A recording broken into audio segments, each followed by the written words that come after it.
Hello, NTU family and friends. Welcome back. I've arrived to work a little bit early, so I thought I'd take a few moments to kind of extend the introduction so you can get to know me just a hair better than previously. So, without further ado, I'd like to just go ahead and get right into it. With that being said, my mother, Carla, she was a secretary of law for 22 and a half years for the public defender. And, so growing up, a lot of the people that had watched me, like my daycares per se, was law offices. My father, he's a current active UAW Local 249 member, along with my brother-in-law, my sister, many of my dear friends. I've got lots of dear friends up there.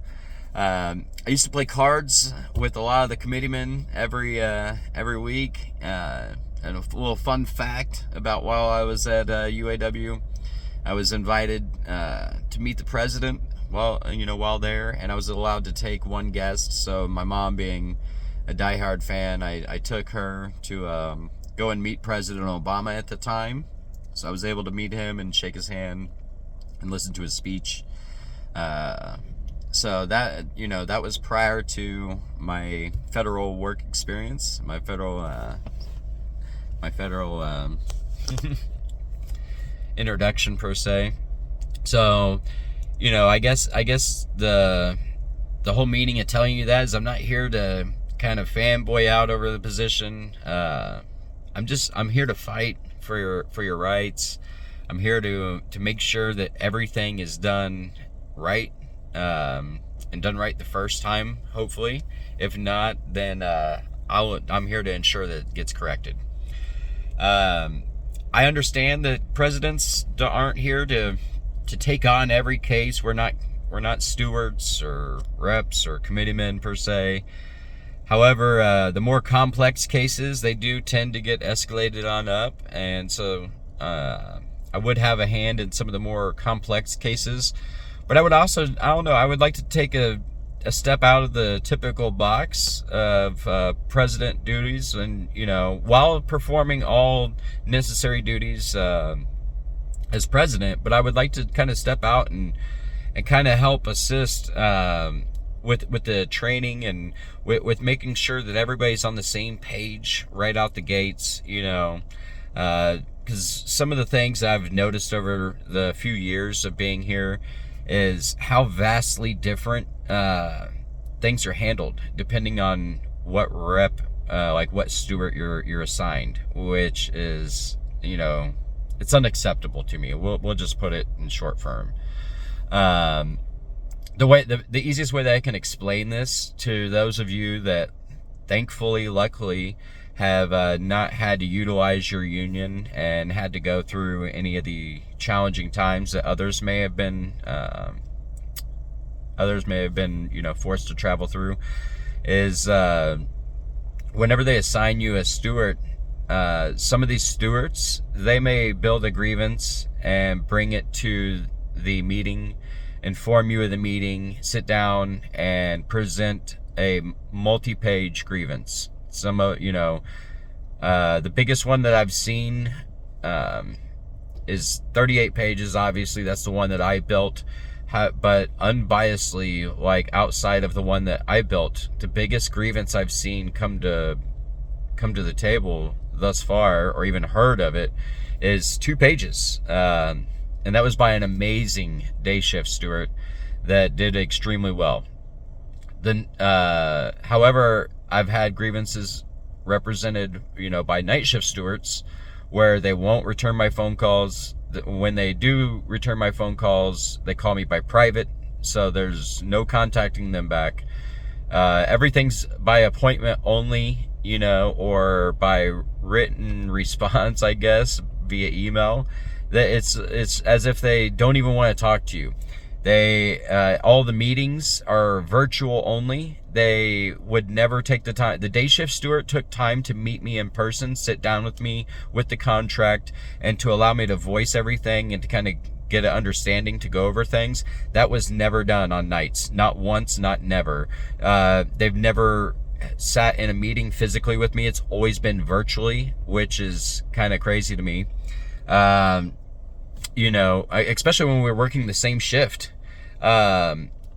It's just, I can't fathom how vastly different things are handled and how it's been acceptable for the last 3 years. How they're just allowed to literally not return your phone calls, and so that's unacceptable to me. And the sad reality is you can disagree with this, press charges per se through Federal Labor Relations, it's FLRB, Federal Labor Relations Board. And, you can try, but at the end of the day, if you even go to the Federal Labor Relations Board YouTube page, they got videos showing you that unfortunately, some of these people can be negligent and not be liable. So the easiest way of saying that is they can just basically say, sorry, I didn't know how to do my job. And they can just give up on you. And to me, that's crazy. And the only way to fix that is to vote them out.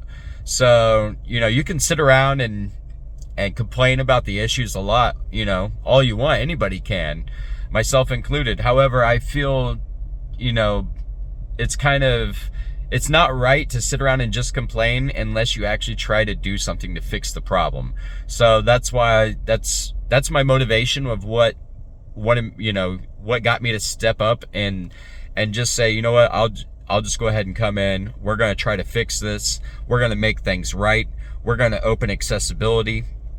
I've kind of felt like over the years, the focus has been more about gaining money from membership than informing them, and this isn't an attack on anybody individually. This is just how I look at the methods, and I think outside of the box, and I guess I just kind of disagree with, how much time they're spent on selling you t-shirts as opposed to trying to represent you.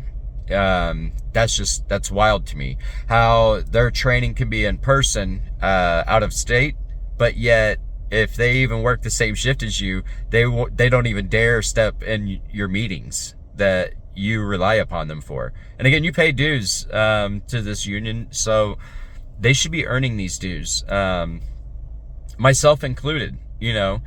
And so I'm no better or worse than anybody else at the start of it. Like I'm not saying that I'm just better than everybody else. I guess that's how I should phrase it. Is that it's more of these are the issues that I understand, that I see that are happening, that I hear about.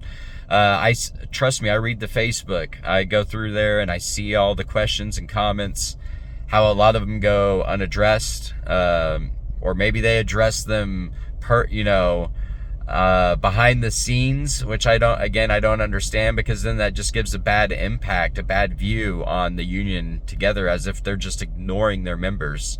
And then I don't know. I feel like things could be done a little bit better. We'll just say that. And I promise,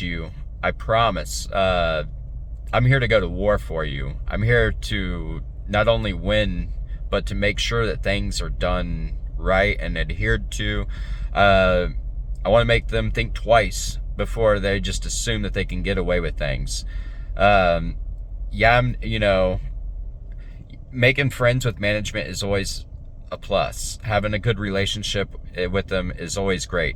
I'm married to one, so I understand. And with being prior management and having management training, I understand how they do things. I understand their instructions. I understand where they're getting their instructions, whether it be the manager's IRMs, and looking up things, whether it be going through OPM or CFR, which is the Code of Federal Regulations. These are all things that they have to adhere to, along with our contract. And so, I understand a lot of the inner workings as well to everything. I understand the things that are needed to make certain things go through. So that experience will come in as a vital key element of ensuring that things are done properly. However, while I say having a good relationship with management is always a plus, it's not a must. So at the end of the day, I'm here to represent those that pay dues and those that don't, because I want to keep everybody informed. The union's for everybody. It's not just for just members only. We represent all employees. So it's to get even though you're not a member, it's vital to understand that you have rights as well, even though you're not a member, and that they're adhering to those rights is very important, and that they don't take advantage of it.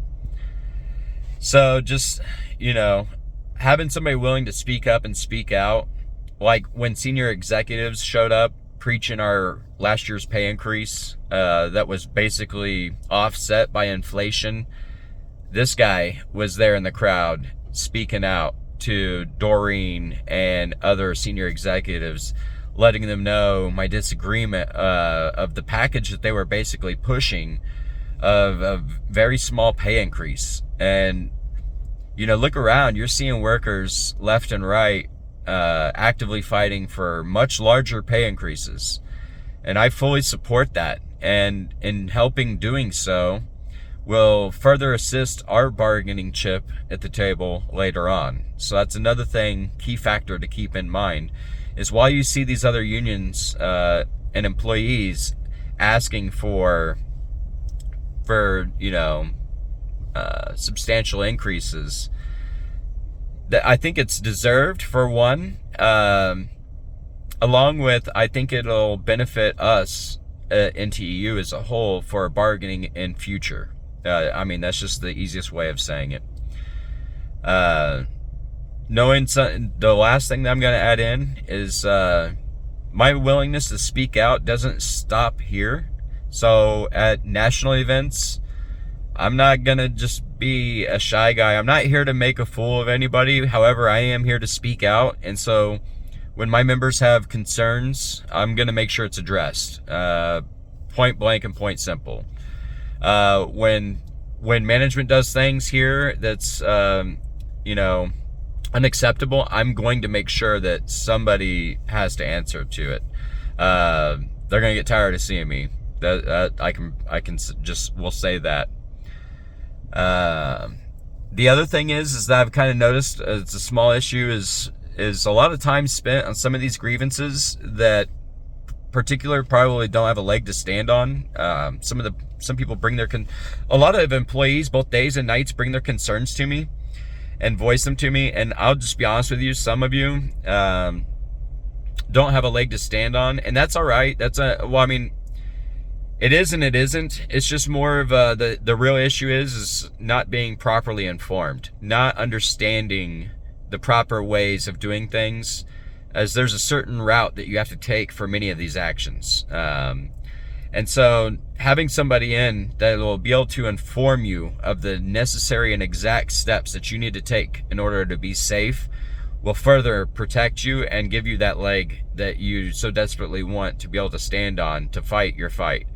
However, if we're spending too much time on these grievances and not enough time informing the members, it takes away from valuable time that we need to be able to represent those that do have a leg to stand on, that are being violated on their rights per se.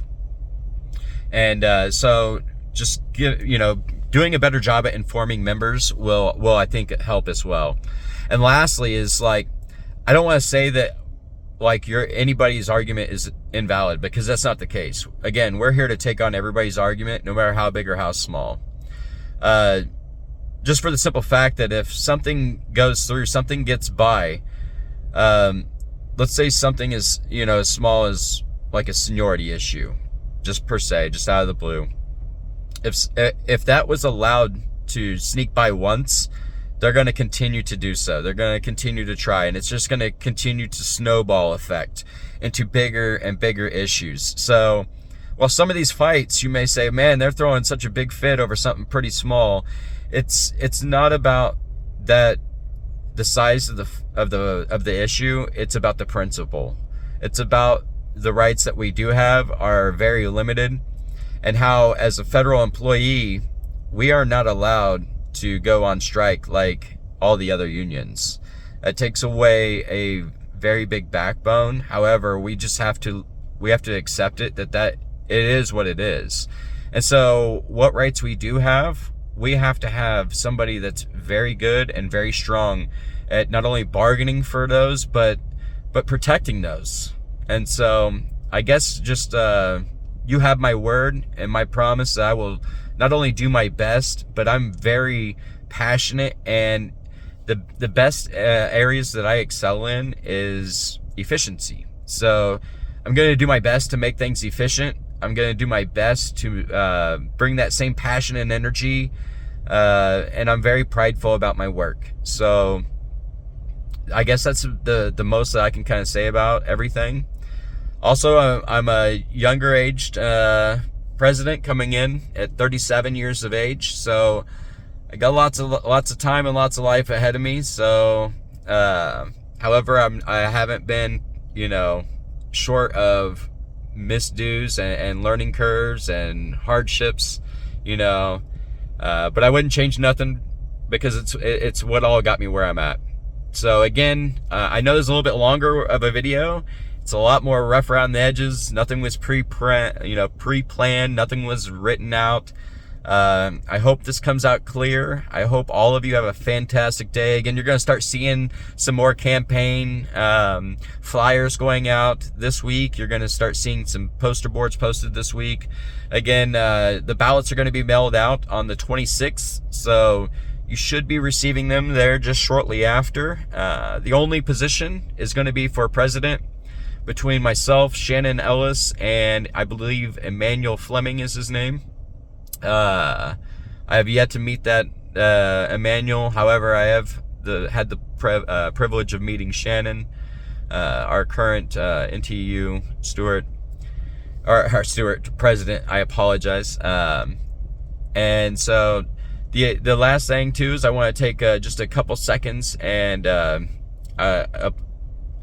I want to thank all of those that ran for their seats, and I want to congratulate each and every one of you for this obtaining your seats as they went uncontested. So much congratulations, and I look forward to working with each and every one of you if elected. And with that being said, thank you so very much for your time. You guys are appreciated, and I hope you have a fantastic day. Thanks. Goodbye.